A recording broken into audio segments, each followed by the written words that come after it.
Hey folks, you know I take my trail camera intel pretty seriously. It's a huge part of how I build my hunting strategy, and I'm always looking for gear that just flat out works. Stuff I can rely on. Backed by solid people and the best customer support in the business. That's exactly why I run Tactacam Reveal cell cameras. Whether you're just getting started or you're a full-blown data junkie like me, they've got a camera to fit your budget and your hunting style. My go-to currently is the Reveal 3.0 series with fully integrated GPS. These things are dead simple to set up. Less fiddling, more scouting and hunting. And they run on most major service providers and will automatically connect you to the strongest signal in your area. So no more hiking to the top of a ridge just to realize you've got the wrong service provider. Been there, not fun. Here's the kicker. You don't even need an SD card. That means fewer trips in, less pressure on your spots, and more real-time intel sent straight to your phone. And if you pair it with a Reveal solar panel or a lithium cartridge, you can keep those cameras running longer and spend more time doing what actually matters. Scouting new ground, dialing in a setup, or maybe, just maybe, finally cleaning the garage like you told your wife you would before the season started. Don't just take my word for it. Check out Tactacam Reveal at Tactacam.com. Tactacam. Everything you need to take your hunting to the next level. Stay more comfortable, more concealed, and in the stand longer with Oscio gear. Premium camouflage apparel created for bow hunters by bow hunters. Oscio's revolutionary patented camo patterns and innovative features are designed to keep whitetail bow hunters totally invisible and dead quiet. Elevate your game with Oscio. Visit asiogear.com and take 20% off your purchase with code TRUTH20. You know, when it comes to mobile hunting, weight and efficiency matter. And that's why for years I've trusted Tethered, the industry leader in saddle hunting gear. Like always, this year they've taken it up a notch with their new whitetail frame pack and the hybrid or the minimalist bino harness. And if you're looking for their most comfortable saddle they've ever built, meet the all-new Carnivore 2P. If you're like me and spend long hours in season scouting, hiking miles, and pulling those all-day sits, you got to check out Tethered's gear. I spent over 30 days this October and November chasing a particular buck. Long hikes, long sits. And Tethered system kept me dialed in. My kit, the Ultralock saddle, 1Stix, Predator CFX platform, and the Fast Pack. If you're serious about staying mobile and staying quiet and hunting smarter, check out everything they've got at Tethered.com. Tethered, made for saddle hunters by saddle hunters.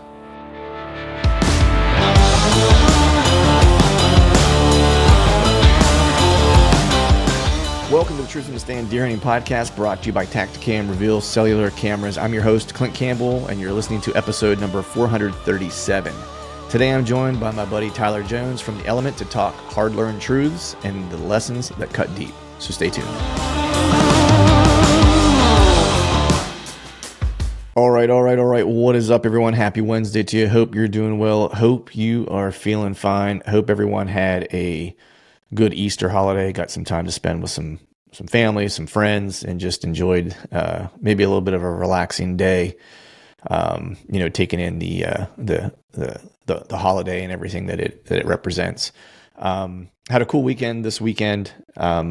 We had a promotion day at the gym, or at the jiu-jitsu gym, and I was able to earn my purple belt this past weekend, which was awesome, along with a bunch of my friends there who, some of them earned their black belt this weekend. Some of them earned their brown belt. Other friends of mine also earned their purple belt this weekend. And then some other buddies earned their blue belts. And then a bunch of people, earned their stripes on whatever, color belt they happened to have at the time.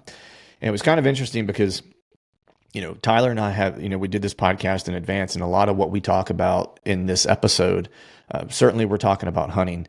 But a lot of what we talk about and dive into is just, the hard work, the sacrifice, the resilience that you have to have when you're travel hunting and, and you're taking on challenging hunts and things of that nature.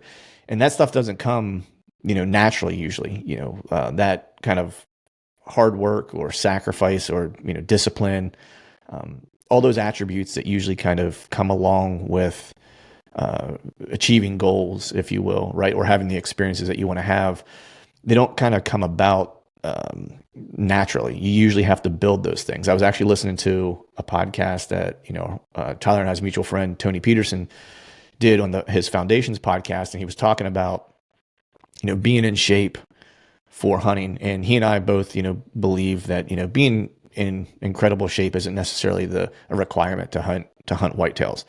It certainly will help. It doesn't hurt, but it's not necessarily a requirement. But the thing that you get from it, aside from being in good shape, whether you're lifting, running, biking, whatever it is that you start to build in this ability to take on hard tasks and meet them, if you will, right? And that's a lot of what Tyler and I talk about today, that those things don't just happen on their own. They happen over time, and you have to kind of continually put yourself in positions that require you to overcome obstacles, barriers, problem solve, whatever the case might be.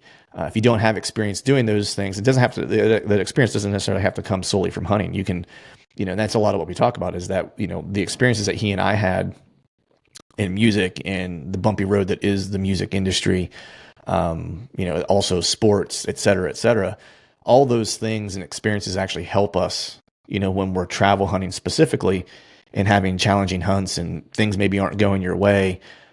You're kind of used to things not going your way, to a degree, right? And so you just kind of have a model or an approach, or at least maybe you're able to stay calm and kind of reason through what's happening and how you're going to, make decisions or whatever decisions you need to make to try to get things headed down the right path, so to speak, for where you want to end up. And so with that being said, we're going to go ahead and just jump into today's show. Have a killer show for you guys today with Tyler Jones from The Element. Great hunter, great travel hunter. They have an awesome YouTube channel, do a lot of cool stuff. Just a really good dude. Aside from being a hunter, he's just a really, really awesome guy. Has a really great perspective, not just on hunting, but on life in general.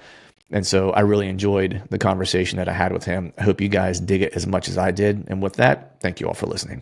All right, folks, welcome back to another episode of the Truth from the Stand Deer Hunting Podcast. And today I got on my buddy, Mr. Tyler Jones from The Element. What's going on, man? Oh, just kind of far from deer season. So you know how that feels sometimes. Yeah, I certainly do. It's funny, man, when I reached out to you and wanted to get you on, like I had Casey on in a while, but do you know that you guys look nothing alike, right? Like everyone who sees the two of you, there's not like a resemblance at all, right? I would get you guys confused for the longest time. Like I wanted to call you Casey Jones, and I think it's because of the Grateful Dead Casey Jones Watch Your Speed song, like for forever. Yep. I'd be talking to like Tony Peterson and I'd be like, yeah, Casey Jones. He'd be like, no, it's Tyler. Yeah. Well, he actually just poked his head in here and tell him I said, what's up. So nice. That long haired hippie him. That's him, man. Yeah. Nice. Yeah. He's long haired. I'm not sure about the hippie part, but sometimes it depends, if it's a seed oil issue, then, he's probably kind of considered a hippie, but nice. That's he's awesome. more of a redneck in our neck of the woods. Yeah, that's right. That's right. But I just thought that was funny because like you guys look nothing alike, and I would get you guys confused for like the longest time. But now I have it straight. That's good. We see that we get confused on YouTube a lot too, man. It's like, do you really? Yeah, I mean, I think that people, like people will hear us maybe on the podcast, and you can tell somebody's voice, but then you see us online and we're whispering in our videos. And so there's not like a voice tonality too much. So they're like, so every once in a while we'll see somebody, it'll be a video where I'm just hunting or whatever. And, somebody will address their comment to KC in the video, and I'm like, got the wrong guy there. Sorry. Wrong dude. If it's a negative comment, I just let it ride, because it's about KC. So let him take that bullet, right? That's right. Yeah. Hey, what are friends for, though? You know what I mean? Yeah. Can't give them too easy of a life, That's right. But man, how's your spring been, man? I know you guys have been out doing a lot of turkey hunting. You just finished up I was watching the video. I think it was last night. You just finished up your slam not too long ago, didn't you? Yeah. So it was last year that I finished. Oh, was it last year's? Yeah. We work with a company called Meat Eater. Probably several people are pretty familiar with it, and so. Originally, I thought that hunt for the Osceola, which was the last part of my slam, was going to be a Meat Eater video. And we actually both killed Osceolas on that trip. But KC had not killed, let me think about this. He had not killed a Merriam's turkey until later last season. And so anyway, long story short, the way that it shook out, it ended up not being a MeatEater video. So we were like, okay, well, let's just put it together as a Slam video, Right. and it came out this year. So it is a little backdated. Right.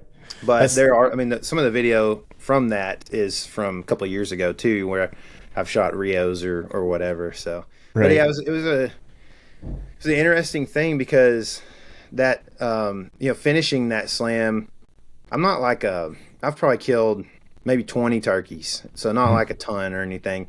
And I'm where I live there are not turkeys where I live. I've lived here for here and then an hour west of here in Dallas for my entire life. And I've never seen a turkey here at home within probably hour and a half of home.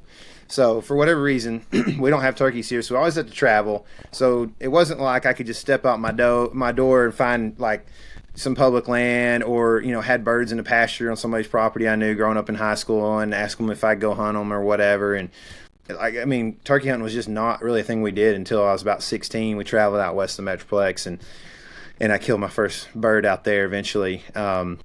And so like it was never on my radar. I've never really considered myself a turkey hunter, but I like every spring I want to go, you know what I mean? If I can, at least once, and more now probably these days than back in the day. So anyway, it was a weird thing where I just kind of fell into the Slam a little bit, which it sounds really privileged, but we had an outfitter that reached out, and he was like, hey, I would love if y'all would come out and hunt with me. I've got this and this, and this is some stuff that maybe we could do. I don't need like a bunch of plugs or anything, but I would like to. And so, everybody kind of knows that's existed for a long time, right? And right. So we were like, well, he doesn't do turkey hunts, and he didn't sell them. So, but like on his Florida property where they shoot gators and pigs and stuff, there's a bunch of them. So we were like, dude, we would love to finish our Slam if you know where some Osceolas are. And he's like, oh, we got a bunch of them. And so we end up going down to Florida, and we did one of the coolest trips I've ever done in my life. And so the first thing we did, let me think about what it was. I think the first thing we did, we flew to Fort Lauderdale and we hunted iguanas. And that video will release on the MeatEater channel here. That's pretty cool. It was so much fun, and we did it as all DIY. So we actually had a couple of guys meet us down there. And we had a buddy who wanted to go with us. And we're like, yeah, we'll pay for your room and board and stuff if we can use your truck to haul Casey's grandpa's flat bottom. And so we took a flat bottom down to Florida, and we're hunting iguanas in canals out of a flat bottom with 6 dudes. So we got like 3 camera guys, me, KC, and my buddy, and it was way too much going on. We made a cool video, got that done, and then we went up north a little bit to this property where this outfitter hunts pigs and gators, and we're gonna hunt turkeys, Osceolas, and we get there late at night one night, the night that we traveled. And we show up, and this guy's like, how many of y'all have? And I was like, we got 6, but we normally carry 5. We just had my one extra buddy, right? Mm-hmm. And he was like, oh, dude, I don't know if I got room for y'all. And he's kind of like nervous and maybe even put out a little bit. And I was like, oh, it's no big deal, dude. We'll get a hotel there in town or whatever, and we'll just come in the morning. He's like, no, we'll make it work. So I was like, okay. So we end up like going through some gates, and it's dark, and we're in this, there's like Spanish moss hanging down off these trees, and it's like kind of eerie. It's like what you hear about and see about, and all of a sudden we wind up in this like compound of mobile homes and like RVs and stuff. And this is like, you feel like you're in like the Cajun swamps, you know what I mean? Like, right. It's pretty podunk. And there's just kind of some lights on, and it's one of them nights in the swamps, just quiet. You can hear everything. And we roll up, and we pull up into this one motel or mobile home, and he's like, hey, this is, kind of where we sleep, him and his wife or whatever. And he's like, if y'all want, y'all can sleep here, and here, and here. and then I got maybe another spot. And so I was looking at it. The places he was pointing out was one was on the couch where this giant dog was sleeping. So somebody's gonna have sleep in dog hair for sure. The other place was literally outside. You go outside the mobile home and into like a storage closet on the right outside. And I was like, okay, there's another camera guy that's going to be there. And so long story short, everybody kind of found a way. And then he takes us like through the woods to this other mobile home, and it's pitch black. There's no lights on it or nothing. He walks up to it, knocks on the door, and this big old dude in whitey tighties comes out. And he's like, hey man, can, you got room for a couple more guys? And he's, oh yeah, y'all come on in, you know. I was like, where are we going right now? What are we doing? And so anyway, he walks us back into the back, and there's a room, you know, as mobile homes have on each end usually. Mm-hmm. Walk back into the back, and there is a naked air mattress, nothing on it. There's no pillows, there's no sheets, nothing. And he's like, all right, here you go. I'll see you whatever time in the morning. And we were like, me and Casey are like, oh, this is going to be terrible, dude.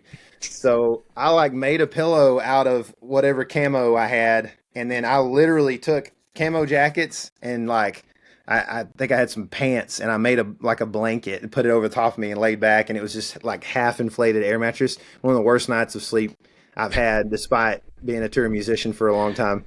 And we ended up not the first morning, but the next morning, we both killed that morning and got it. So it seems cush sometimes, but sometimes there's some weird things going on that we're having to work actually pretty hard and not sleep very good to get things like that done. So sorry for the long story, but dude, that's awesome though, dude. I love that kind of stuff. Just like, you know, you always kind of end up, you know, in the weirdest places, like when you least expect, right? Mm-hmm. You know, because you think like, hey, I'm going to go on this hunt. This guy's like, hey, come to our place. You're like, cool. Like, must be like a little setup or something. You know what I mean? Like, that's kind of what you would imagine, you know? Mm-hmm. And you get there and it's like, you just rolled back into like Deliverance kind of set up. You know what I mean? It's like, there's a random banjo playing in the background somewhere. Yeah, for sure. You know, he was maybe fixing to eat one or two of you if five of you didn't show up. You know? He's probably like, 5. I don't know if we can take all 5. We'll probably have to skip that part. You know? Yeah. We'll get the next crew that comes through here. Yeah, dude, that's awesome. It's I love hearing stories like that because my buddy John used to make fun of me. Partially make fun of me, and I think partially it scared the living crap out of him to a degree, because he was retired, or he is, I shouldn't say was, he is a retired undercover or narcotics cop, right? So he's seen like the worst of humanity that has to offer, right? And so his hair stands up on his neck whenever something just doesn't feel right, you know, and he's not real open to, you know, walking into places and spending any type of significant time there that he's not like that he hasn't kind of sussed out beforehand or knows the person or whatever, right? And so this is a couple years ago.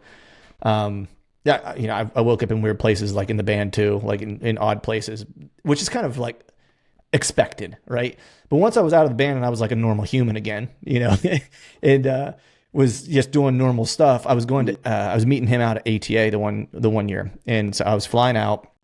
And I just kind of decided really late. So there wasn't like any hotels or anything like that. And I just found an Airbnb, you know, and I was like, cool, get this Airbnb, and I messaged this person. They're like, yeah, I was getting in really late, like 2:00 in the morning. They're like, yeah, we'll leave the back door unlocked. Just come in, go downstairs to the basement, make a right. You know, the room will be on the right. So I walk in, just go in and go to sleep, you know, whatever. Woke up the next morning, guys in the kitchen, you know, I said, hey, grab some coffee, and like walked out and went to ATA. And then I had another place I was supposed to stay that I was just showing up after ATA because I had to break it up or whatever. And he was like, dude, he's like, you go out into some stranger's house at like 2:00 in the morning, just roll in, don't know if they're a serial killer, don't know anything about them, and just lay down and go to sleep. And I'm like, yeah, I was like, I could pretty much sleep anywhere, you know? Dude, and it blew his mind. And then the people that I stayed with, like the next night, I got there and they were going out to dinner. And so I laid down and fell asleep on their couch, and their dog was laying on top of me. And they came home from dinner. I was passed out with the remote in my one hand. The dog laid on top of me, and like just completely like mouth open, eating flies on their couch. He's like, dude, I don't know how you get that comfortable in like a strange place. I'm like, I don't know, man. Clean conscience, I guess. You get, I mean, that's part of it for sure, I think. And you just kind of get used to what you get used to, like, Yeah. I remember when we returned, we were, we are starting to go into Nashville quite a bit more often. It's just so much, such a hub for the music industry. And, we had a buddy that lived there, and he was a freelance shooter that would, like shoot video for, Red Bull and like some big companies, and, but he still like lived the drifter life, So like he had a house there that they rented, and nobody was there. Like all of him and his buddies are these creatives that just like travel all over the world shooting video and whatever else for, Apple or whatever. And so I was like, dude, you got any place to put me and my band? Like we can sleep on couches, whatever. He's like, oh yeah, y'all just go to my house. I'll tell you how to get in. So anyway, long story short, I let my band have all the beds and couches, and I slept on the floor in the kitchen, and woke up that next morning. It's like, I mean, like I didn't really drink or do anything. Like I was real straight. I felt like I was I was the oldest one. I felt like I kind of had to take care of everybody, make sure we got place to place. And so like I was always, the driver late at night, this and that. Well, I like wake up, and I'm a light sleeper, but we get to sleep late, and I wake up the next morning. It's like bright daylight, and I like feel stuff crawling all over me, and there's like a dead bird in the kitchen, probably because nobody's been there in a month, Right. And there's ants crawling all over me because this bird is in the kitchen with me, and I didn't even see it the night before. Yeah, it's just like random stuff like that. Like, I lived like so poor for so long doing that kind of stuff, that like, and honestly, when I look at like how that transitions into like what I do now, I mean, it's different and similar in ways, in the fact that like, just being able to endure tough things, man. Like, I don't want to be like, some of the types that kind of beat their chests about stuff at all, but just like I do think that toughness is something that we can build up within ourselves a little bit. And so like even if you're not a very tough person, you can still become a little tougher. But at the end of the day, like when it comes to hunting, you shouldn't really expect to kill the deer out there that are kind of the toughest ones to kill if you're not a very tough guy. But that's okay. You don't have to be a tough guy. You don't have to be the biggest, baddest hunter. Like we're hunting to have fun. You know what I mean? And so if at the end of the day you had to endure something, you were very tough, and you came out successful and it was fun for you, then that's great. If it was very tough and you came out successful and it ended up kind of, you're like that, I mean, I love deer hunting, but not that much, then reassess and do something different. Recalibrate. Go hunt a feeder or whatever. Like I'm all about it, So yeah, man, it's funny you kind of made the parallel between like the touring, living in weird places, and hunting, because like when you get into travel hunting, we'll talk about it. Like there's a lot of that being okay with being uncomfortable is part of it. Especially when you're doing it DIY and things like that. That for me, I don't think about it a whole lot, but when I do stop, like this conversation is making me kind of think about it. And it's like one of the things I really like about back up. One of the things I loved about being in the band, outside of like the creative expression and playing, and my favorite, I wasn't so much, I liked performing, but that wasn't my favorite part. My favorite part was being in the studio, kind of creating, right? And I kind of almost feel like the DIY hunts are like being in the studio, especially when you go in kind of blind and you're kind of making it up on the spot. You're kind of improvising, that's the kind of like the creative kind of part of it. And then I also kind of missed, like in the band era, was, you'd go out and you would go on the road or whatever, and you weren't really sure what was going to happen, because to your point, it's like we were all living poor, hand to mouth, essentially, so there was no money or resources to make anything more comfortable or easier or whatever. We usually didn't even have the tools that we really needed outside of our instruments to accomplish the things we were doing. We were just trying to kind of doing it with have to and grit, and I think part of me missed that so much that whenever I kind of, started exploring travel hunting, more, and this was like, whatever it was, 7-8 years ago when I started really kind of getting into like, consistently doing it, that was part of it. I think that drew me to it was like the unknown of like, I'm going to go out here, man. And, the crowd's either going to love it or they're going to hate it tonight. Don't know, or the deer are going to like it, not like it, whatever the case is. I'm going to sleep somewhere real uncomfortable. But when I come home and 2 weeks, 3 weeks, a month, or whatever the case is, man, I'm gonna have an awesome story and I'm gonna have an awesome memory, regardless of whether the tag was filled or whatever the case was. Do you kind of get the same type of feeling from it? Oh, 100%. You know, like, and my dad, I mean, he would not do what I do. And he taught me to love hunting, you know what I mean? But it's just kind of a different, we grew up in different environments, and we grew up, like, and we also have different, I'm trying to think of the word, temperaments, I guess, maybe for lack of a better word. But like, you know, he's a CPA by like degree, or however you want to say that. Like, he's certified as a CPA. That hasn't been a CPA in 30 something years, you know, but like, that's the type of guy he is. He's very analytical. He's very, he's got his stuff in line. Like, when we hunt, and he hunts out of state, but like, I mean, he's got like a camp, and he's got an alarm clock on the bedside table, and he's got a pair of glasses up there, so that if he forgets his at home, you know, or whatever, he's got them there. And he's got some contacts, and, you know, because he's left eye dominant, but he's a right-handed shooter, and so he has to have a certain, I don't even know, but a particular contact for each eye, so that he can see, you know, sight picture and all this and that.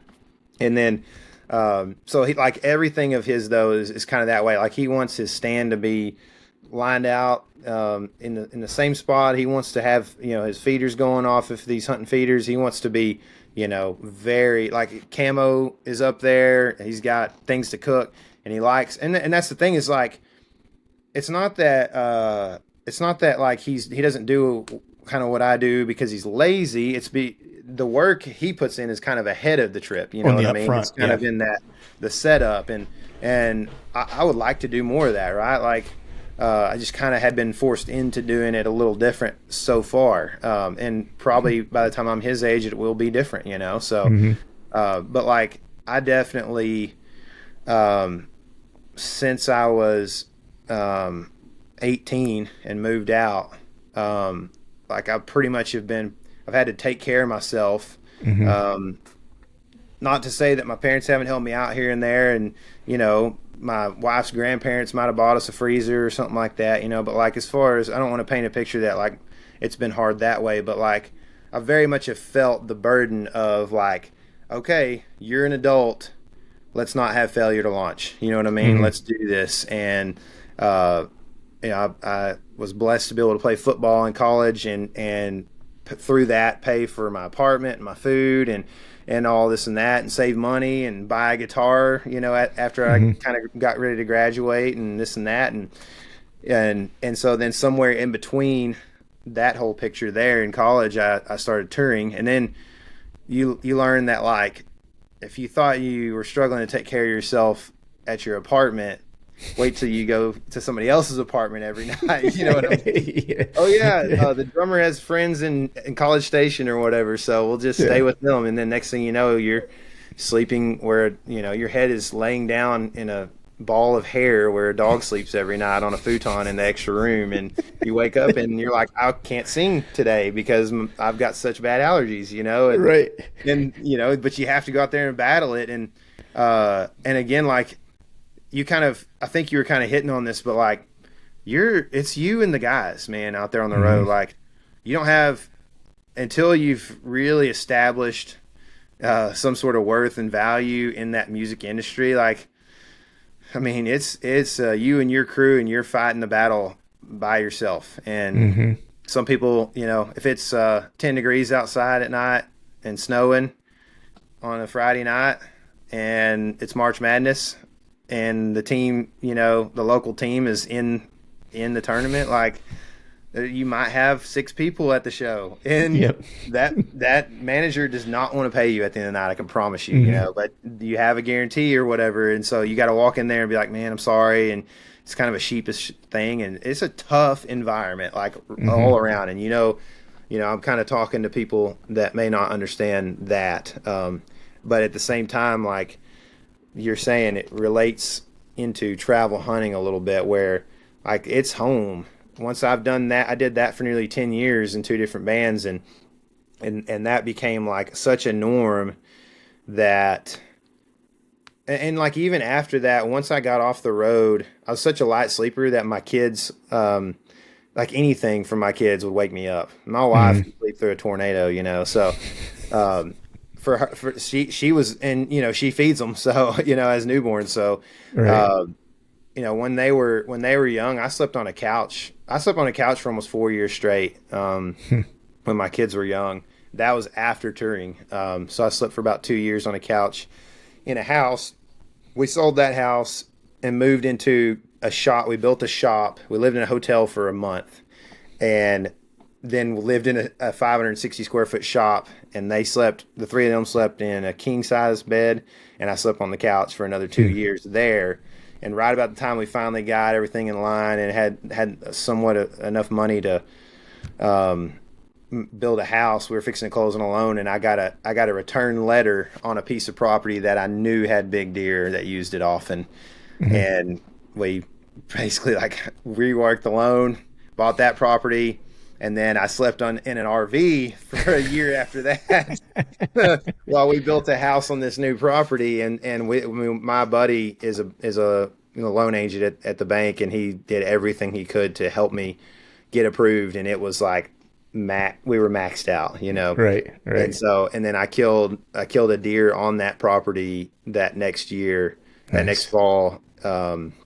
And it's our most viewed deer hunting video ever. So That's awesome. you know, that it hasn't been easy, and honestly, probably the toughest person in the whole equation is my wife for enduring all like sure. my dreams. You know, I mean, you know, probably what that's like, man. It's like, you know, at some point you're in your 30s and your wife's like, do you think this is going to happen soon, or Right. you know, because Yeah. it's been over 10 years now, you know. Yeah. I remember, you know, I told my wife, because my wife and I have been together since we were in high school. We started dating in 10th grade, actually, and you know, went through college and all that stuff. And I had been playing since I was, you know, and traveling to play since I was probably like 16, you know, roughly, you know. And when I say traveling to play, it's like we weren't really touring whenever I was that young. It would be more like we would pile everything into a car and we would head to Virginia for like 2 days, 2 nights, and we'd play like Friday, Saturday, and come home, you know, and then because we'd all have school or whatever, you know. And then when I got into college, it was more like small, like, you know, week long runs that we would kind of do, you know, just like around Pittsburgh, or it'd be around Philadelphia, because I'm from Pennsylvania, right? Or we might go to DC and Baltimore or whatever, maybe dip into Virginia or whatever. And it wasn't until we went to Orlando where it became a little bit more extensive, because then the band became more less subculture band and more, you know, mainstream-ish, where things became a little bit more significant. And I did tell her at one point, I was like, give me till I'm 28 to make this work. You know, I was like, give me till like I'm around, you know, 28 to 30. And if we're not like at the cusp of like making real money to where it's like it's a living, you know, or like a career, you know, I mean, I was making enough to get by, but it's like to where I can support a family and we can think long term, you know. I was like, if it's not happening by then, I was like, then I'll feel like I gave it everything I could give it, you know, and I can walk away, you know, from a professional thing, you know, feeling fulfilled and like I did everything I could, right? And I stayed true to my word. It was like 28, 29. I was like, you know what? I actually, it got to the point where I was like, I think I've had enough. Yeah. You know, Yep. where it's like I'm tired of being kicked, you know. Yeah, dude. And you do. And I don't know, when I like in retrospect, I look back at our situation in particular. Things were going pretty well. We started working with a new booking agent, and that was a struggle. We ended up kind of getting smooth talked into a little bit worse deal than we thought we were getting. You know, the person just acted a little big for what they actually, and they didn't have the network that we thought they had. So anyway, it made it a little bit. There was just that. I mean, we would have like the guys would, all of us would work. You know, they worked at a pizza place. I worked, my dad has a fishing lodge he's had forever. So I'm like cleaning toilets. And I mean, I have a degree from SMU in Dallas in economics, and I'm cleaning toilets, like I'm like, man, I could be making 6 digits in Dallas right now, easy, and instead I'm cleaning toilets so that I can go out and work 60 hours on a 3-day weekend, and it's just like, it got tough. But I mean, again, I'm like hard-headed enough that I was not going to ever probably give that up. And we play a big festival, and with some real mainstream headliners that a lot of people would know, out in Midland, Texas. I'm fixing to have my second child, and so I take my wife's car out there and meet the guys so that I can drive back in case she goes into labor while I'm out there or whatever. So we play the show. It's hot. We have a good time. We hang on some of the buses with some of the other crews.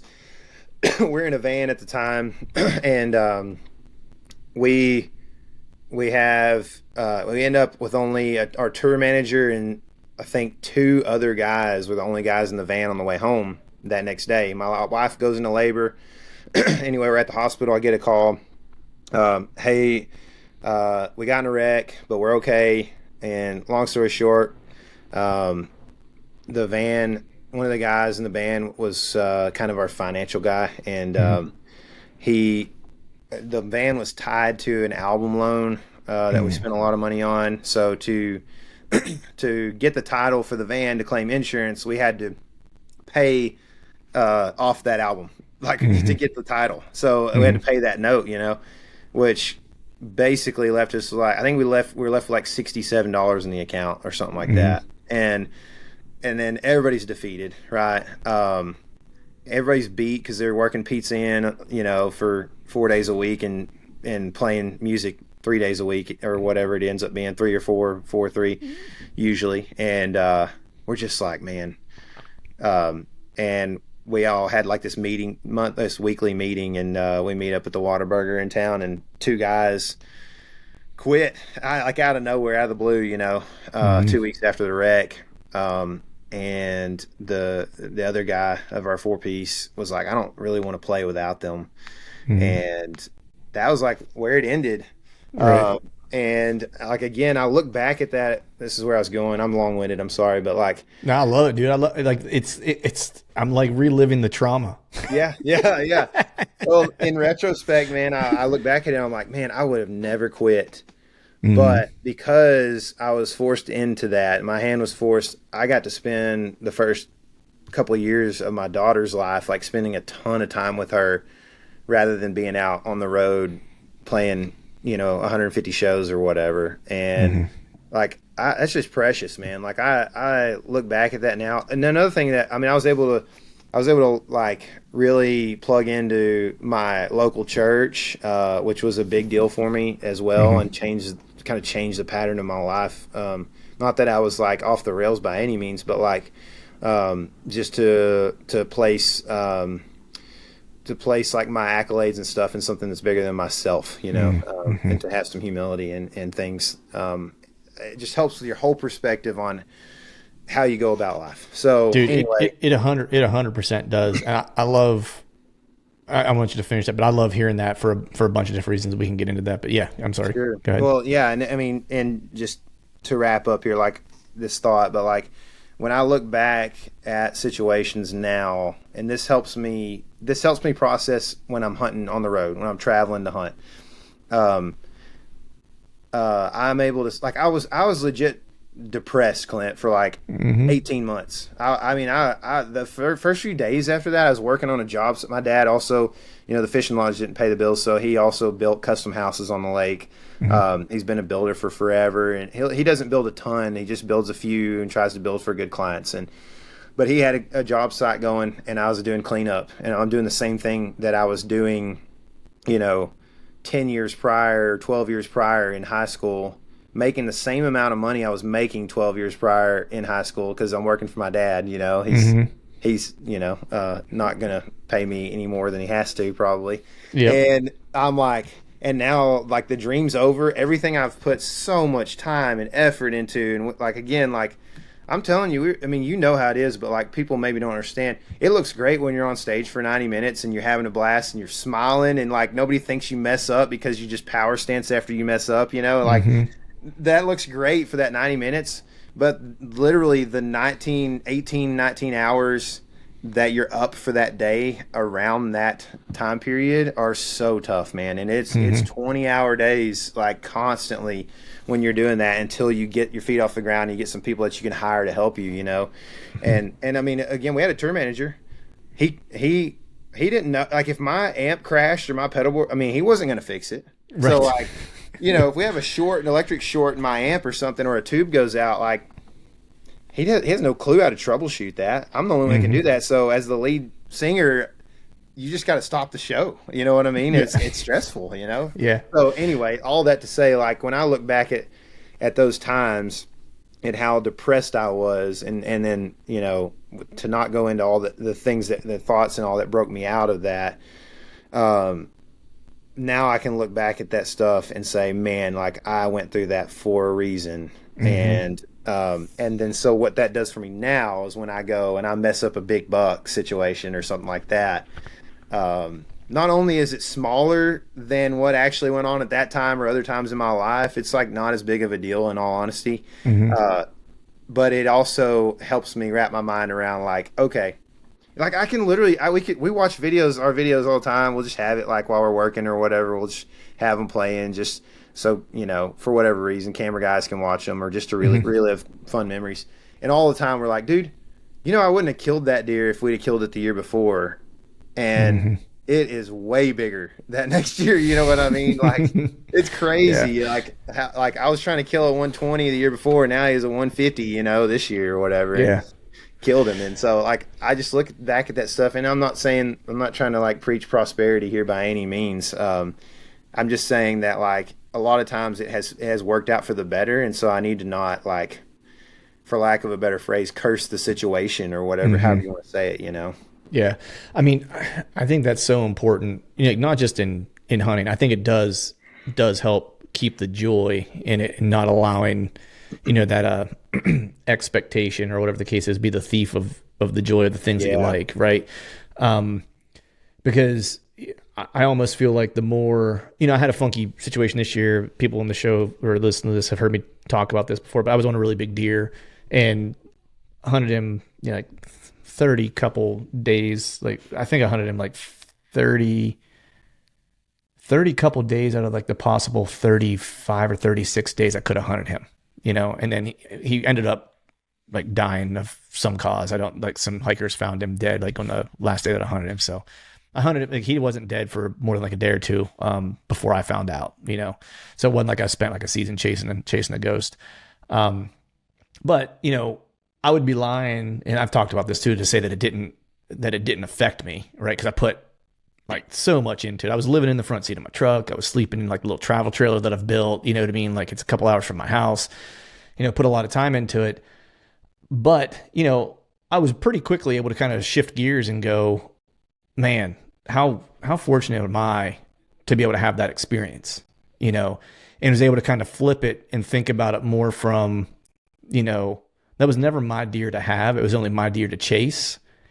And the lessons that I learned, I'll take with me a lot longer than if I filled that tag necessarily, because it wasn't just like the hunting lessons. It was this is good. Yeah. This is good. You know, it was all those things that, you know, that mattered to me. And part of it was like, look, I'm 47, right? It's like, and it was, you know, whenever the chips get low, do I still have it in me to like do the things that I think that I am capable of doing, right? And, you know, I do jujitsu and stuff like that. And then it trickles into that stuff. You know, I had a tournament this past weekend and, you know, I jumped up in class to like the advanced division to just take on a challenge and lost a couple matches, won a couple matches, ended up placing third. But I was more thankful for the losses in that tournament than I was necessarily the wins, because they exposed opportunities for me to get better that became way more clear for me. Right. Yeah. And so, you know, I think just like having that humility and that gratitude for the opportunity becomes everything. And I ultimately think that approach is what leads you to like the ultimate success, like to have those like moments of like, filling the tag and shooting the big deer because you didn't shoot him the year before or whatever, right? It's like, it's just all in how you frame the experience. It's all good, right? Sure. If you let it be good, it's like the old quote, like you can have a crap situation and a crap attitude at the same time, right? Or you can have a crap situation and a great attitude. You know what I mean? Yeah. The choice is yours, really. You know Dude, what I mean? 100%. Dude, gosh, man, you're hammering everything home right there, dude. Like that is such a good perspective, man. Like you got it going on up here, man. It's such good advice. I mean, I told my kids this weekend, so my kids are playing quite a bit of sports right now. My wife, I have to tell you what, like she actually played, she was a 2-sport Division I athlete. She's like, phenomenal athlete, played basketball and volleyball in college. And she always talks about, you have to love the process. And it's such good advice. And it's advice that I never heard growing up. Like my dad, is a great dad, but the way that his mind thinks is like analytically, to get better at something, you have to do this, right? Mm-hmm. And so I didn't really ever hear like, enjoy this practice. Doing this, you know what I mean? Right. Like it was always like, yeah, we're going to practice, but we're going to get better, So that's just what you do, And so like when I'd go to practice, I'd be like, I really wish that I was either riding my bike or catching a bass or a catfish or something like, like I wanted to be hunting and fishing, not playing sports, even though I did love sports. But the process was not what I loved. It was the competition. And in football in particular, it was being able to, for a split second, just use all of your anger and might to do something that you don't get to do legally anywhere else, Right. Yeah. So anyway, but like I told our kids, they get good advice from their mom, I guess is what I'm trying to say. But I told them the other day, I said, listen, both of them are they're really smart, and they both, especially my oldest, which is my son, he's constantly thinking. And he's a big guy. He's a post in the basketball team, and he's in a different spring league right now. And he's thinking about all these post moves that my wife has showed him and this and that. And it becomes a little robotic and a little slow. And so what that ends up looking like is a guy that's not fully like hustling sometimes, And so we're telling him now, like, okay, we see that you're thinking. We need you to go full speed. You're going to mess up. That's okay. When you get into high school, it's going to be, now we know how to go full speed, and we also know how to use our brain, and they meet up in the same capacity, and it looks really good at that point. Right now, you're going to mess up. It's okay. And I told both of them in my experience, and I think a lot of people would agree with this, the failures teach more than anything else. And I just, I think if so many people are scared to fail. I was talking about this with a buddy of mine this morning. I lift with a couple of buddies of mine who are, we're all Christians, and we were talking about, divorce rates being over 50% or whatever they are now, and it's such a sad, I guess, epidemic in our society. And we were talking about how that it's interesting because a lot of times what it is it's there is like infidelity and things like that affect marriages often, but a lot of that starts with what my buddy who I'm lifting with this morning, he says, he quotes Alistair Begg, and he says that a thought, sow a thought, reap an action, sow an action, reap a habit, sow a habit, reap character. So to get to your character, the first step is to sow a thought. So if your thought, like you were saying just a second ago, you can have a bad attitude in a bad situation, or you can have a good attitude in a bad situation. You have a choice there, right? So the thought is kind of your choice, right? Sometimes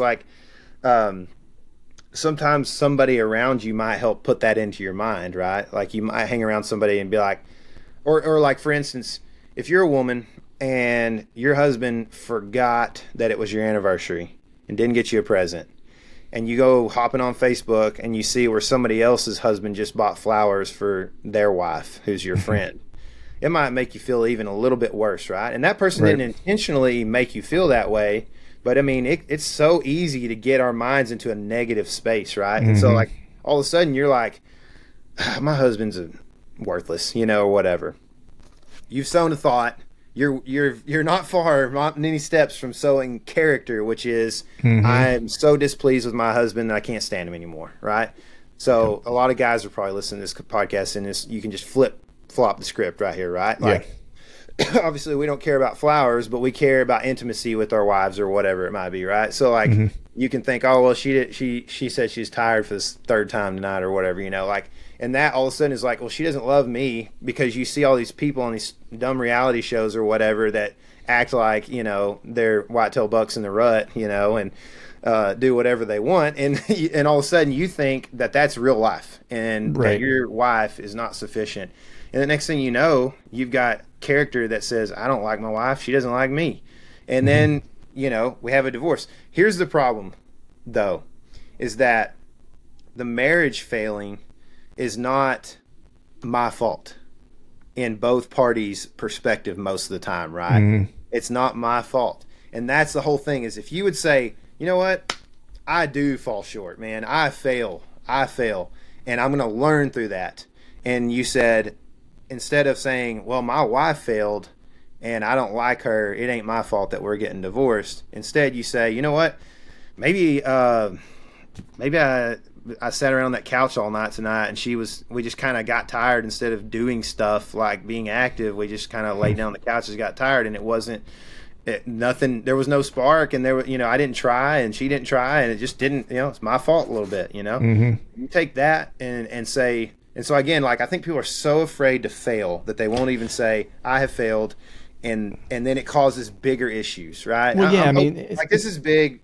Yeah, this is big. I'm sorry if I'm getting too like. No, it's. Because I think it's it's cool. I mean, I think these are the type of conversations I like to have, because I think, it's not just the unwillingness to admit failure, whether it's in the marriage scenario, or even like if you juxtapose it to hunting. A lot of what it comes down to is like people want to skip steps. They want the microwave version of whatever it is the goal that they want to have, right? Yeah. And they aren't in love with the process, right? Yeah. And that's always advice I give to guys that are like, that want to travel out of state or do whatever, or maybe like some of the newer guys at the jiu-jitsu gym or whatever. Or some of the younger guys that are, getting engaged and stuff like that. Like, I'm an old head at the gym, you know what I mean? Like, I'm like one of the older guys there, and so it's like, I get a lot of these younger dudes sometimes that ask me questions, because it's like, I've been married for 20 some years, I've got a daughter who's going to graduate from high school next year. And like, and my wife and I are very different people, and we've made it work. And, what I always kind of say is that, in hunting, I'm like, if you want to hunt out of state and you want to be successful, like, you can't expect like it to happen all at once. There's got to be a process, and you got to love, the moments when it's not great, and you got to kind of laugh at it. It's just like when you're doing something really hard in the gym, or lifting or whatever the case is, and like you screw it up and you can't, like, I've done this before where it's like I've picked up a weight and I'm like, yeah, I'm going to rep this today. And I went to hit it, and it's like, I just didn't have it that day. And I had to laugh at myself. I was like, dude, if I was watching you do this right now, if I was another guy watching you do this, I'd be laughing at you, And you got to kind of have that little bit of humor. But regardless of, wherever you're trying to get, whether it's trying to get better at out of state hunting, hunting mature bucks, whether it's getting better at football, basketball, jiu-jitsu, whatever, or getting better in your marriage, because that thing is also not a static thing. Yeah. You have to be in love with being better at that thing. Yeah. Right. And part of that process is failure, right? Yeah. Like, again, like, you can go in and rep that. You could go in and put less weight on there and rep it and never rep to failure, and you could get stronger. But if you rep to failure for 5 sets, you're going to grow more typically, right? I mean, obviously, like I'm talking about, there's a lot, there's different rests and different things involved in that. But I'm guess what I'm saying is like, you can learn so much in failure, and you can grow so much because of that. In success, sometimes especially if you lack humility or whatever, to some extent, like you can really actually not learn a lot in that success, right? Like, I mean, how many times do we see like every year there's some article that comes out that's like, 12-year-old shoots a 236 or whatever in the first deer, and it's like, that 12-year-old knows nothing more about deer hunting than before they killed that deer, Yeah. And, dude, my buddy Chad, well, Chad Sylvester. Yeah. Right? Like he's a great example, dude. The first deer he ever killed was 186 couple inches. You know what I mean? Like I was like, dude, you were ruined from the start, Yeah. And he admits it. He'll say that, like my perspective on like what deer hunting is for a long time was definitely skewed, Yeah. And he didn't start traveling to hunt whitetails until like a couple years ago. He started kind of coming with me. I think the first place he went with me was Missouri, and we had a fun hunt. And then we went to Kansas together and stuff like that. And, he still loves chasing big deer, but like he will tell you now, I think if you were to ask him, like, I think his perspective on like that process and what it means and what it means to him now, I think is very different than what it was probably 10 years ago. To him, oh, for sure, man. Because of that, when you're traveling like that, and you have to have some humility, otherwise you're going to hate it. There's no other way around it. Like things that are hard to do, if you don't have humility, you're not going to last very long. And I feel like sometimes younger dudes, not to be like the old guy, get off my lawn guy, but I think, because I'm guilty of this too, and I'm speaking, I think, from experience to a degree, is that I think when you're younger, you sometimes see some of these, I'll say, understanding of failure or having gratitude when things don't seem to be great, or have some humility. I think when we're younger, we sometimes see those as character flaws or maybe weaknesses, right? But I think as you get older, you realize that that's actually where all the strength is, and it's because of those things I'm able to persevere, have resilience, achieve the goals that I want to achieve, go after them with wild abandon, you know what I mean? And know that, I love the process. I'm not going to be defeated by missing my mark or whatever the case is, because the mark isn't really the goal. The goal is really at the end of the day to become a better hunter, become a better out-of-state hunter, to become a better husband, to become a better basketball, football player, jiu-jitsu practitioner, whatever it is.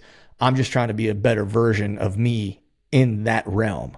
For sure. Right. Yeah. And I think we get hung up a lot of times on especially when we're younger, not seeing that. And it becomes all about what's the rack I'm holding, right? As opposed to, what values did I learn, or what value did I get out of this, that's going to make me better at this and just better human as I go about my day-to-day life. Because I think you start to treat people differently too when you start to get that lens. Mm-hmm.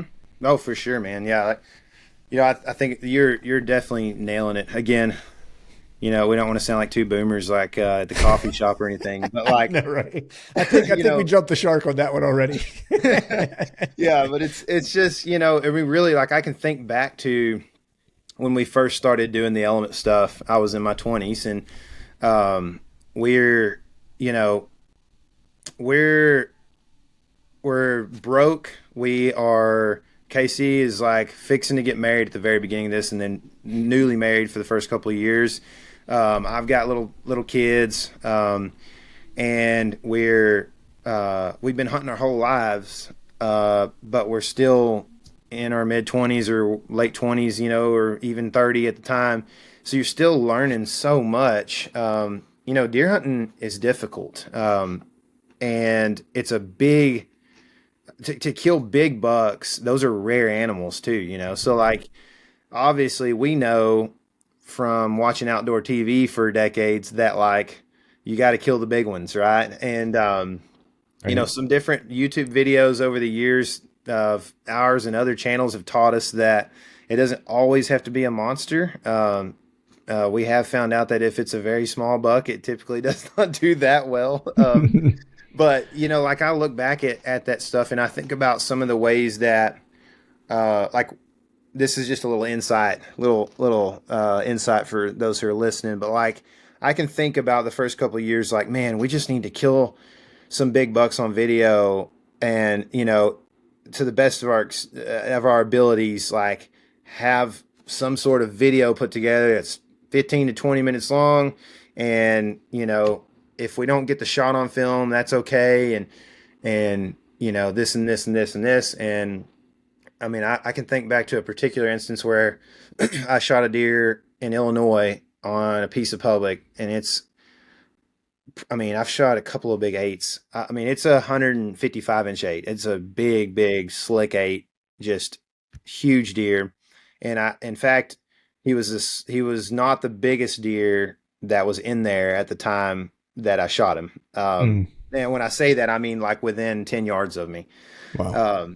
And so I'll tell the story as quick as possible. I go in, we had hung a camera, and we found that there was a bunch of bucks using this scrape that Casey found in the summertime. And they were using it early season.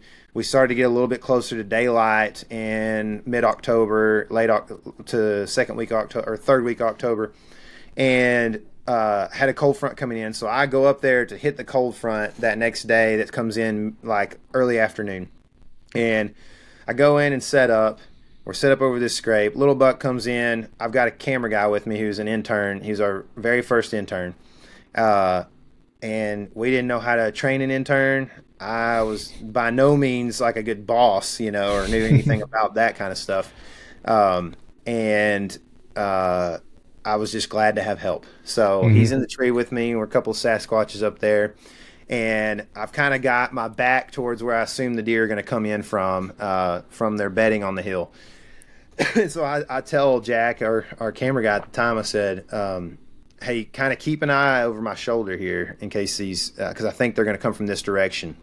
And sure enough, starts getting a little closer to dark. He's like, I see a big buck. I'm like, okay, how far? You know, he's trying to work me through this. He's like, there's two of them. They may be fixing to fight, whatever. And so I'm like, can I grab my bow? Yes. Okay, I grab my bow. And I was like, okay, well, I need to turn as soon as possible to get my eyes on them so I know when to draw or whatever. I was like, just let me know when I can turn. And, you know, he's inexperienced, young guy. And he tells me to turn. And, of course, like I'm turning so slow. And I just turn my head like this.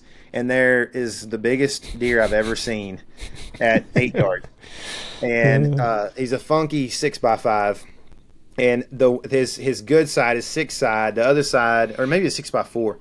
But his good side is legit Boone and Crockett status. And his other side has got, like, he's probably injury side, but he's got 4, and it's pretty good.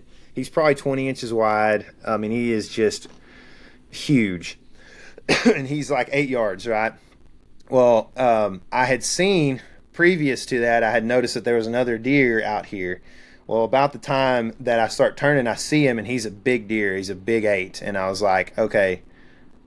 And when I looked at him, Jack said, not that one. And I was like, golly, you know, 155-inch 8 is not the one, huh? So I like turn and look down at this deer. He catches me, you know, as Jack's telling me. Anyway, he runs right through this thick stuff. And in the hole where he's running through is that big buck. Freaks the big 8 out. He does a semicircle and comes right to where that other big buck just vacated. And I ended up, our Jack didn't know that deer had come down here. Turns the camera off. I go to full draw when he stops right there, and the deer's looking away. And I was like, "Are you on him?"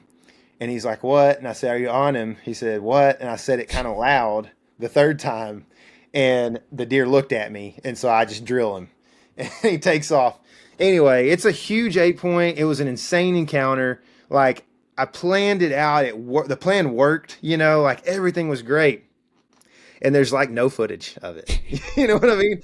And so like we've seen where that like actually didn't work very well for us, since YouTube people are there to watch things happen, you know? So right. Now I look back at, like, again, what you were just talking about, trying to relate to what you're saying is like the end result was that we got a video and a thumbnail of a big dead public land buck, the biggest 8-point I've ever shot.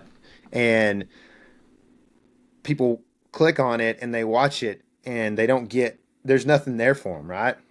And so, like, even though I got the result that I wanted, the goal was met, the process wasn't done properly.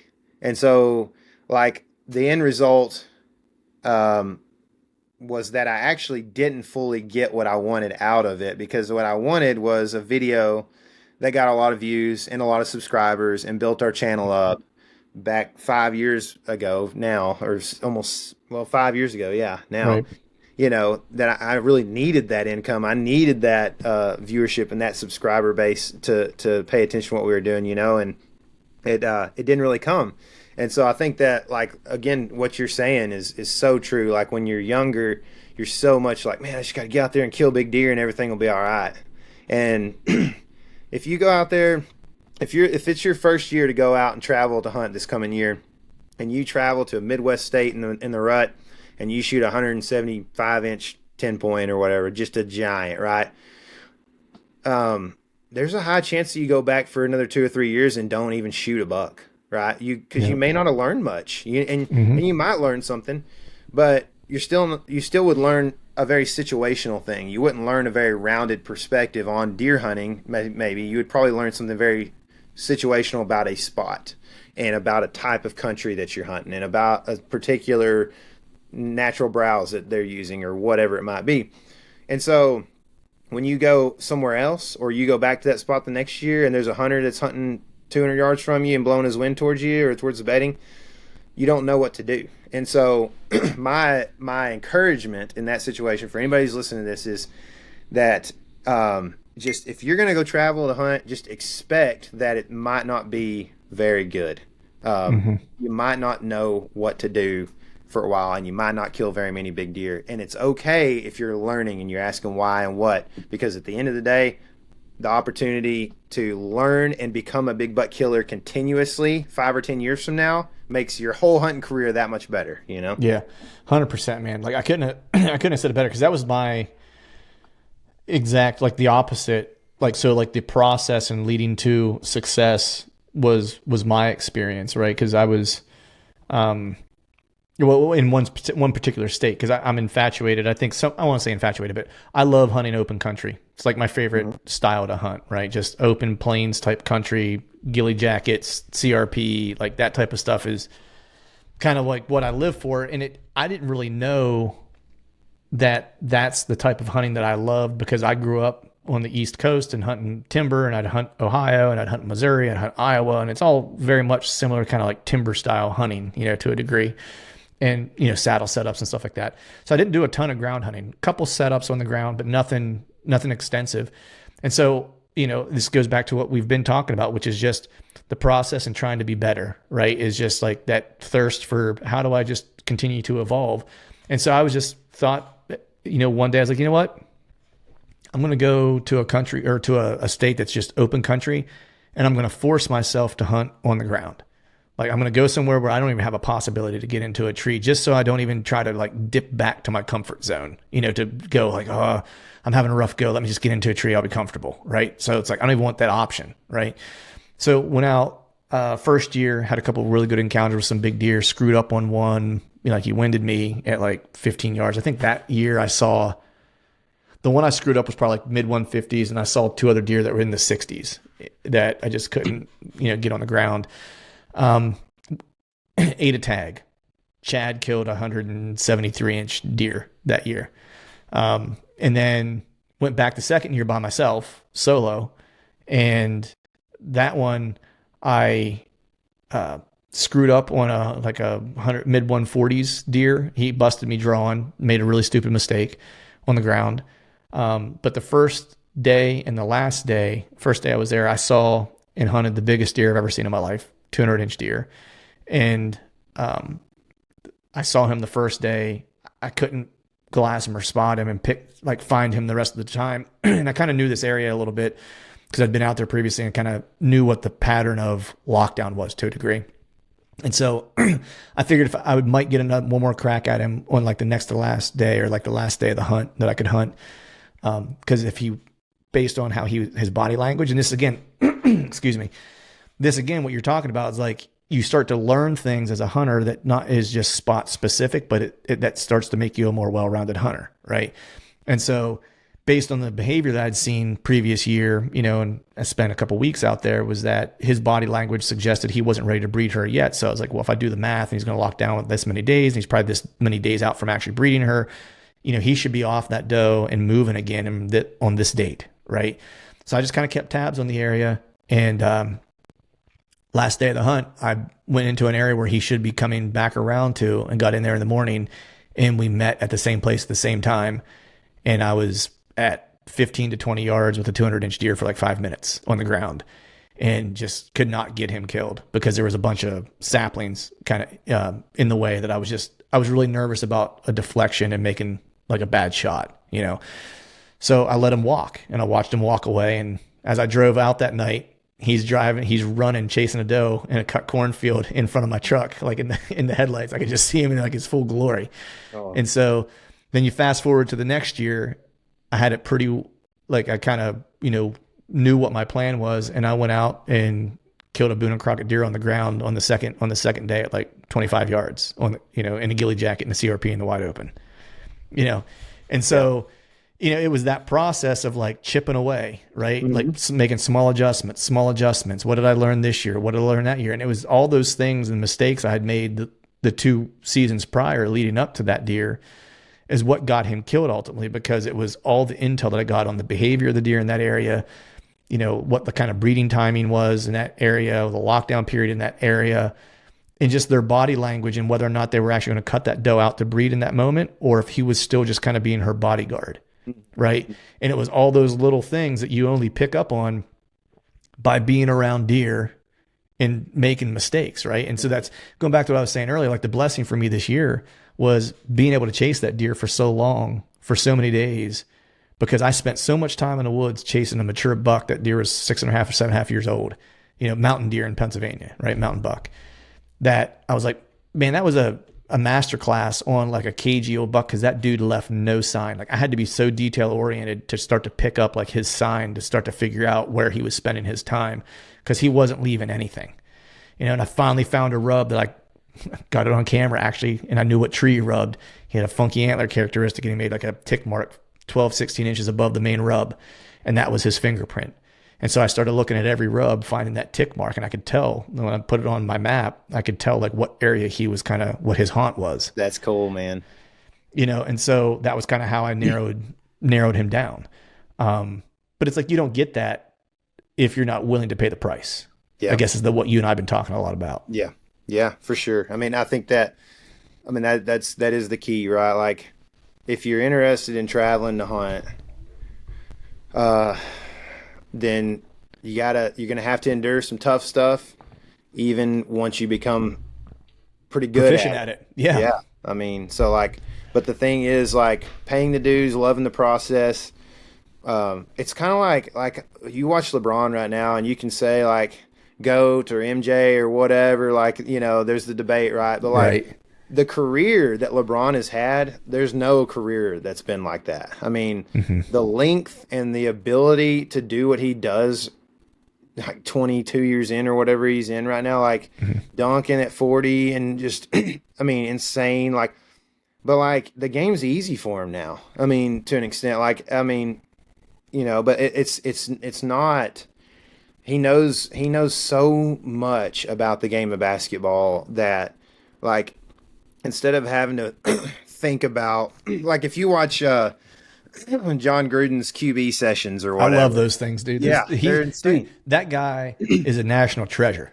John Gruden. Like, oh, for sure, dude. And, like, if you watch those, like, I mean, there's some high-level football talk in there. You know what I mean? And so, like, think about that on a basketball level with LeBron, right? Like, the same type of thoughts are going into their play design and different things, right? And for him, he's learned that long ago, and learns concepts and stuff too, so that it's not just like, oh, I'll do this if this happens. Now it's like, it's kind of like when I, you know, as a safety in college, like, instead of like in high school, you kind of just know what you're supposed to do in certain coverages or whatever, and like what your keys are. like now I know why my keys are that, because of the three guys that are right in front of me or whatever, and the guys on the line. And, you know, you kind of understand the big concepts, and then you start to understand where can they hurt you. So, you know, in this coverage in cover 2, they're trying to run a smash route combination on us because that's what kills cover 2. So if I feel like taking a chance to pick off a corner route and not get, you know, hopefully I don't get beat on the post, then that's great, you know, and I can make a play or whatever. And so the same thing goes for LeBron, with where it's like he's studying you know, body language of the opponents and stuff now. Like, he's not worried about the concepts and all of that stuff. He's got that down, you know. And so the same thing would go for us in the Whitetail Woods, where it's like you're not worried about, I mean, like, it's so weird, but we'll be walking around hunting turkeys, and I'm like, I feel the wind everywhere I go. There's never a time when I'm like not cognizant of the wind, and it's so weird because I'm like, and I'll every once in a while I have to crack the joke, like, I hope they don't smell us because the wind is blowing at them, you know. Yeah. And it's like, you know, but it's just like I'm always feeling it. If it's a bad wind, I feel it like that, and it's just a natural thing. So like I don't have to think about like I don't, you know, it's just, and it's not, it's little things like that that all add up into, you know, more and more success. So if you can put more of those little things in your favor, you know, I've heard my buddy Mark Kenyon talk about it all the time, and he's more analytical and anal about the details than I am. I'm very type A and such, but like I'm also like, all right, that's sufficient. Let's go. Yeah, you know, I'm like, the same way. I'm the same way. It's like I'm a planner to a degree. I like to be strategic, right? But there comes a part where like I want to just let it rip. You know, like that's when I'm at my best at almost anything, right? That's just like my personality, where it's like I need enough to feel confident, but once I feel confident, I'm ready to just let it off the chain and see what happens, right? And then I'll adapt as things come up. I'll read the situation and I'll make my changes accordingly, right? On the fly. Yeah. And that's why I think know that about yourself, you know, like you've learned that. So like you don't even, I mean, if you're 22, you probably don't even know what kind of hunter you are yet, you know? I mean, I'm not trying to degrade or anything. I'm just saying, like, you got some characteristics to develop and understand even about yourself, not just about deer too, you know? So that's just it, because the more, that's so crazy, man. We're having such an interesting conversation today, because like that's the biggest thing. I think the more, you know, not to be too deep or heady, but the more I kind of understood about me, not just as a hunter, but just as a man, you know, what made me tick, what my values were, what was important to me, you know, all those things that are just important in life in general. When I started having a better handle on those, and not saying it's like I'm perfect, like it's always a work in progress, you know, but like once you get a good kind of grasp of that, man, like the hunting part becomes easy, because you now know your why. Like this is how I like to do things, and this is why, right? Like I get fulfillment out of the way that I hunt now, because I'm not hunting for somebody else. I'm not hunting a certain way because someone approves of it, or they think that it's cool, or they think that it's interesting, or whatever. I'm doing it because this is how I most enjoy it. Yeah. Right. Dude, that's a great point. It's a great point. Because people will say that I'm nuts, because like now it's like my goal now is like, and it's going to be a process, right? But the end goal is now it's like, so I got that deer in the plains, and that was a goal. It took me 3 years to do it. And now it's like, I want to do it again, but I want to do it with a longbow now. Right. So, you know, it's like people are like, dude, that's nuts. Like you're going to go try to go out of state, pay all that money for a tag, and go out with like a inadequate weapon. And I'm like, but that's what brings me joy, is that like figuring out what I'm made of, like what am I capable of? And next thing you know, Jared Scheffler will be asking you to be a part of the team, you know? I don't know about all that. I mean, he is to blame for my obsession with the longbow now. I will put that on him. And he knows that. But but it's I think often just like people walk around and not know actually what they're capable of. You know, regardless of like what facet of life it's in. Like we see it in like the fight game a lot, right? Or in jiu-jitsu is like a really good example of it, because you'll see new dudes come in, you know, and I'm not a big guy. Like I said, I competed like recently, and I competed at 170, right? So I'm not like a huge guy. And so there'll be guys that come in, you know, and I'm not, you know, I'm 47 years old. You know, there'll be some guy that comes in, he's like, you know, maybe he's 30, you know, he's 210 or whatever. And he'll come in and maybe train for like a couple weeks till he gets his feet wet, and then the coach will let him kind of start doing like open mat and live rounds with guys or whatever. And always it seems like those guys always want to kind of seek me out to a degree because I'm like one of the smaller guys in the gym. Like a lot of the guys in the gym, most of the dudes are like 185 and a little bigger, right? So they always kind of pick me like, you know, and they'll see that like, you know, I'm not a white belt, right? So it's like, you know, so maybe they can get like a pelt of someone who's been around for a little bit, right? And then I will just wreck them, you know, and they're like, and it's humbling for them because like, you know, you got a guy that's 170 pounds and he's 47 years old and you're 30 and you're, you know, should be stronger and faster and all these things, right? And you think walking around outside before you came in this room, like you thought you were capable of a lot, right? And then all of a sudden, a dude that you outweigh by 50 pounds just ragdolled you for 6 minutes. You know what I mean? And bent you into a pretzel. You know, it's like he's been in that. The process is like what has developed that, right? Yeah. So again, like I guess what your point is, I'll make it for you, I guess. But like the process has turned you into somebody who is capable of something that almost doesn't even make sense, right? Like, you know, like physically speaking, it looks like it shouldn't make sense. And so in the same way, like training. I mean, how long have you been doing jiu-jitsu? 3 years. 3 years, right? So like if you go out and travel to hunt for 3 years, then maybe you're going to be more capable than you thought you were going to be, you know what I mean? Or whatever it is. So like, again, well, I would say it this way. It's like, if you went out and traveled to hunt for 3 years, you will know what you're actually capable of at that moment. Right. Which I think that's the important thing. Cause I think a lot of people walk around with this sense of who they really are, and it's not true. Right. It's I think a lot of it's rooted a lot of times in vanity, right? Like you want to be this thing. So you just convince yourself that you are, right? But when it comes down to it, it's like, you know, you might think you're the world's best deer hunter and you go name a state that someone's never been to, and all of a sudden you just get mollywopped, right? That shows you really where you're at. Yeah. Right. And it's like, well, what do you point?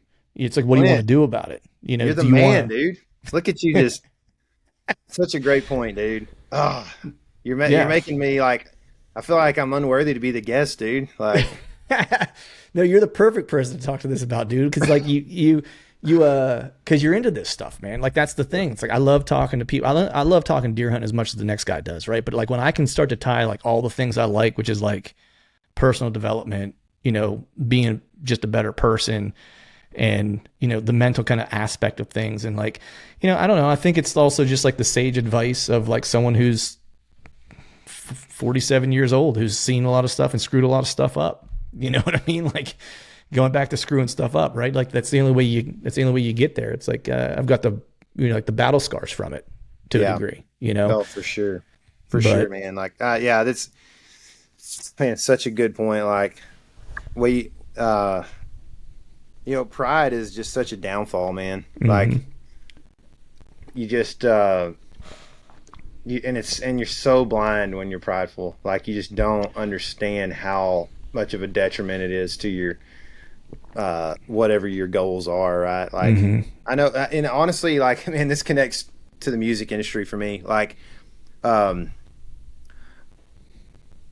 for a bunch of guys that were just like scoundrels and always drinking and all kinds of stuff, like the music industry has so many like people in it. Like I can remember playing with so many guitar players that were so much better than me. And they are always like, teach me something. And I'd be like, no, I'm not teaching you anything. You know, like you're ridiculous, man. Like, but they always, you'd be like, you would say, man, you know, you'd be on the bus after and you'd be like, great show, dude. Like y'all, you know, y'all killed it, whatever. Thank y'all for letting us open or whatever. And they'd be like, dude, I had a great time watching y'all, man. Y'all are incredible, blah, blah, blah. And they just totally ignore what you said and just give it right back to you, you know? And like, I just can remember that like the best players are almost always, I mean, there's a couple, you know, but like the best players were always very humble about things. And it allows them to, it opens your eyes. Your humility opens your eyes to like, again, I mean, you could go to like the marriage thing. Like if in humility, you say, I fail. I'm sorry. How can I make it up to you? Right. In Right. humility, you say, well, I appreciate you saying I'm a good guitar player, but I liked what you did. It was super creative, whatever, Yeah. you know, like find something good in that guy's playing. In the same way, like in humility as a deer hunter, you might say, well, in pride, you might say, I need to kill a big old buck in Illinois to make a video that everybody's going to watch so that subscriber will increase and blah, blah, blah. You know, like I said earlier. And in humility, you might say, man, what a great opportunity I was blessed with. What can I learn from that situation instead of beating my chest and be like, I did this. You know what I mean? Like, I mean, dude, if, you know, in my opinion, if God didn't make that deer walk in front of me, you know, like I don't feel like I feel like I'm just a blind hog sometimes, you know, Yeah. and I put everything I can into it, but I do like in humility don't want to act like that. I mean, I think in anything that we do, like we have a smaller part of like our success than maybe we allow ourselves to hold. You know, not saying that like our hard work and stuff like that didn't matter. Like it certainly does, right? But there's always a part of it that you don't control that has to work for you in order for you to, you know, do those things. You know, dude, we were producing a series, the first series we ever produced for Meat Eater. Huge breakthrough for us, man. Like a huge opportunity, such a blessing. And we called it Buck Truck, and it went out on the Meat Eater series, Meat Eater YouTube channel. And it was 2022. And the first trip we went on was actually not scheduled to be a part of that series. But we were going to film it as if it was for that series, just in case we needed an extra one because we didn't have a good trip or something. Right off the bat, we're in Nebraska on public land. KC and I are set up like 85 yards apart. I put him in a tree I'd killed in the year before, and we both kill bucks 15 minutes apart from each other, and both watched them fall. You know, and the one I killed was pretty big. You know, at least for us. And we were sitting there that night. We pulled his buck over to mine because it was kind of on the way out, and we're standing there. We're kind of chopping them up and all this and that and talking. And we got our camera guys with us and stuff and having a good time. It's quiet. There's no wind. Billion stars in the sky. You know, dark as all get out. And I just looked at KC. Or KC was like, "Hey, you want to go grab our saddles and stuff? They're still in the trees." So we were going to walk over 100 yards or whatever and grab them. And while I'm walking over there, I was like, dude, I can't even, like, there's people out there that don't have legs. And we just walked a mile back in here. Like, you just take so much stuff for granted, man. Like, there's people that don't have arms and can't pull a bow back, right? Like, there's people that can't climb a tree so that they can shoot over the brush somewhere because they hurt their knee or they got in a car wreck or they're injured or whatever. Or, you know, like, you just think there's so many bad situations out there, and I just feel extremely blessed to be able to do what I do.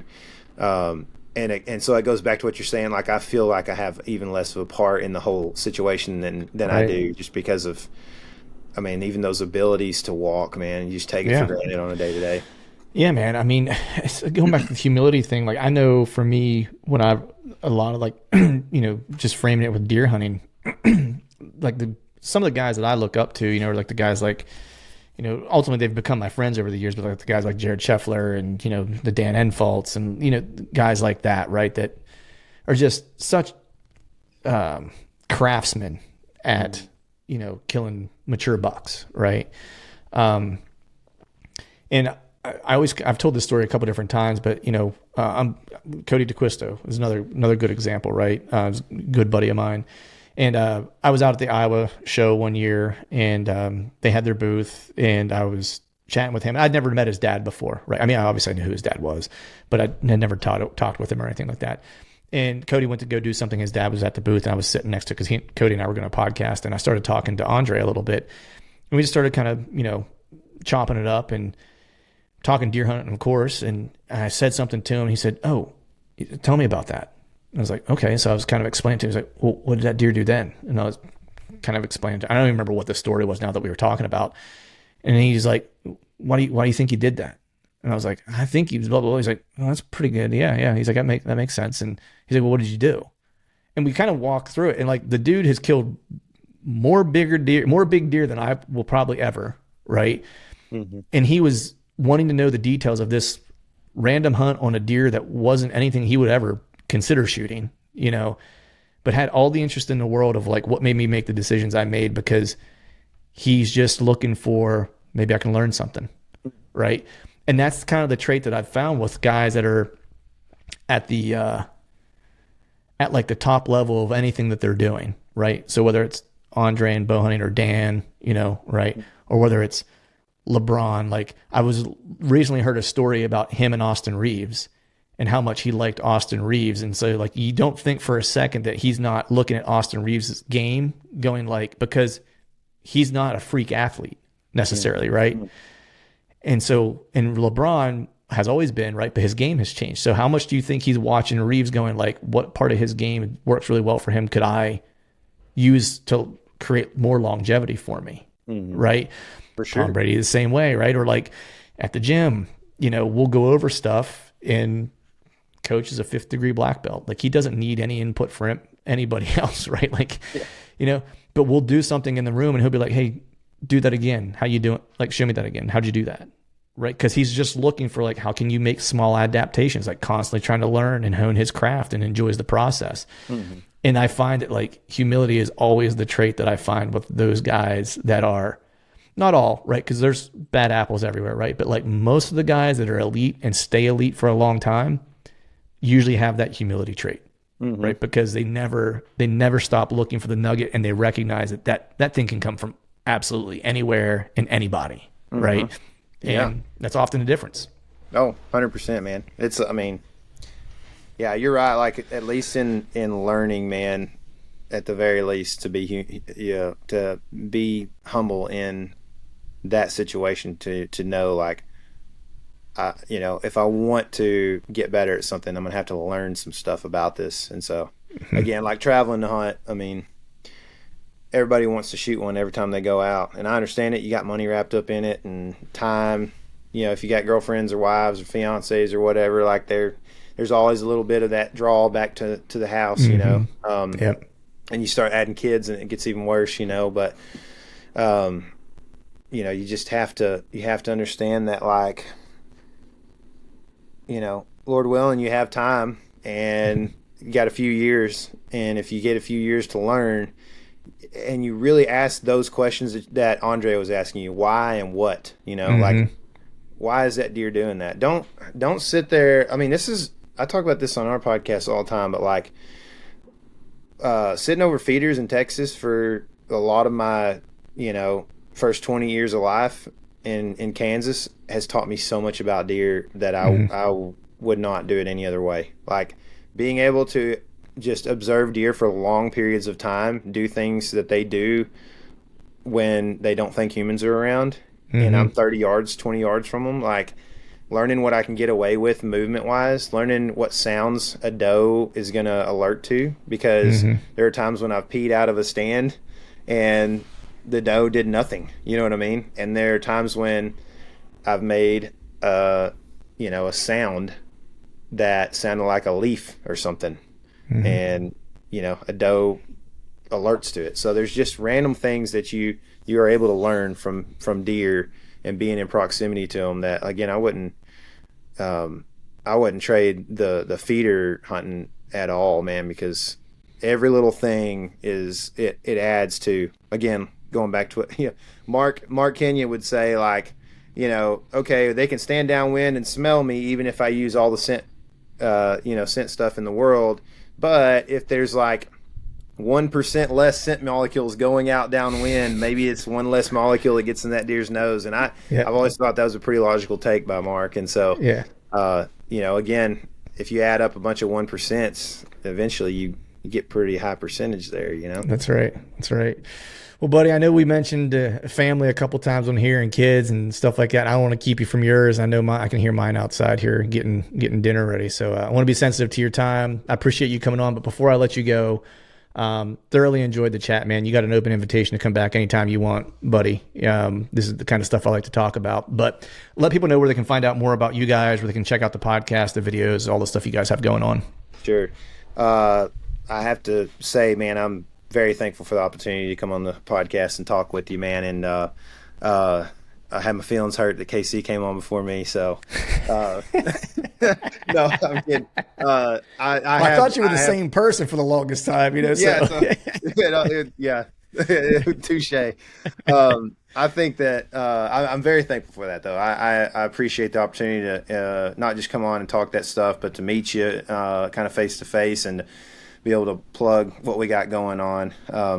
And that basically, I mean, what we do and what we love doing the most is making YouTube videos. I think. I mean, I like hunting the most, but making videos about it is what we love doing at The Element. And so our YouTube channel, the best way to find it is to search The Element Hunting, because as you know, there's certain little censor tactics and shadow bans and stuff that can happen where they don't really want to put hunting content in front of people sometimes. So they'll put the skateboard brand in front of us a lot of times. But you'll find us if you put The Element Hunting into the search bar on Google or YouTube. And then, you know, we got some of the social medias like Instagram and TikTok and Facebook and that kind of thing. And then we have a podcast too that we do. So, and then again, we put stuff out on the Meat Eater channel occasionally too, several videos a year.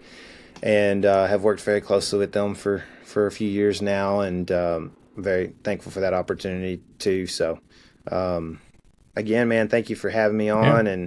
And the open invitation is understood. But if you need somebody, or you know, ever need a filler or whatever, man, or you just holler at me anytime, man. Will do, brother, man. I appreciate you. You guys keep doing what you're doing. You guys are the salt of the earth type of people, man, I like to have on and talk to. You guys represent the hunting community well, so I'm appreciative of that, you know, for what you guys do. And if people don't know, they should check them out. Thanks, man. Back at you. All right, folks, that is a wrap for today's show. I'd like to thank all of you for listening. And if you haven't yet, please head over to iTunes and leave us a 5-star rating, and be sure to subscribe to the podcast. And hell, while you're at it, head over to YouTube and give us a sub there too. I'd be super appreciative if you do those couple things for me.